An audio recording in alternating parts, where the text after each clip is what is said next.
അടുത്ത തെരഞ്ഞെടുപ്പിലും ഉമ്മൻചാണ്ടി നയിക്കണമെന്നത് തന്റെ വ്യക്തമായ നിരീക്ഷണമെന്ന് VM സുധീരൻ. എന്നാൽ ഇക്കാര്യത്തിൽ തുടർ ചർച്ച വേണ്ടെന്നും സുധീരൻ പറഞ്ഞു. അതേസമയം സുധീരനെ തള്ളി രമേശ് ചെന്നിത്തല രംഗത്ത് വന്നു.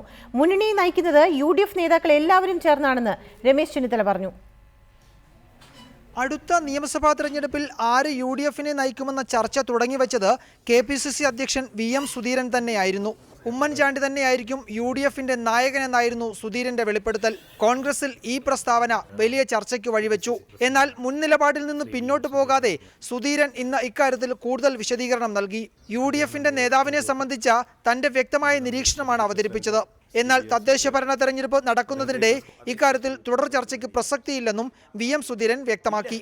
ഞാൻ പറഞ്ഞത് ഒരു അഭിമുഖ സംഭാഷണത്തിൽ ഒരു ചോദ്യത്തിന് വ്യക്തമായി എൻ്റെ ഒരു ഒബ്സർവേഷൻ പറഞ്ഞതല്ലാതെ ഇപ്പോൾ അതൊരു തുടർ ചർച്ചയായിട്ട് കൊണ്ടുപോകേണ്ട ഒരാവശ്യം ഇപ്പോൾ ഇല്ല, അതിന് പ്രസക്തിയില്ല. VM സുധീരന്റെ പ്രസ്താവനയിലുള്ള അതൃപ്തി മറച്ചുവെക്കാതെയായിരുന്നു ആഭ്യന്തരമന്ത്രി രമേശ് ചെന്നിത്തല ഇക്കാര്യത്തിൽ പ്രതികരിച്ചത്. UDF നേതാക്കൾ ചേർന്നാണ് UDFനെ നയിക്കുന്നത്. ഇത് സംബന്ധിച്ച കൂടുതൽ ചോദ്യങ്ങൾക്ക് രമേശ് ചെന്നിത്തല മറുപടി നൽകിയതുമില്ല. അങ്ങനെ ഒരു ചർച്ച ഇപ്പോഴില്ല. ഇപ്പൊ പഞ്ചായത്ത് തെരഞ്ഞെടുപ്പിനെ പറ്റി മാത്രമേ ചർച്ച ചെയ്യുന്നുള്ളൂ. ഉമ്മൻചാണ്ടി UDFനെ നയിക്കുമെന്ന VM സുധീരന്റെ പ്രസ്താവനയിൽ കോൺഗ്രസിനുള്ളിൽ തർക്കമുണ്ട്. ഇക്കാര്യം വ്യക്തമായ സാഹചര്യത്തിലാണ് ഇപ്പോൾ തുടർ ചർച്ച വേണ്ട എന്ന നിലപാട് സുധീരൻ കൈക്കൊണ്ടത്. എന്നാൽ തദ്ദേശ ഭരണ തെരഞ്ഞെടുപ്പിന് ശേഷം I ഗ്രൂപ്പ് ഇക്കാര്യത്തിൽ പരസ്യ നിലപാട് സ്വീകരിച്ചേക്കും. News desk reporter.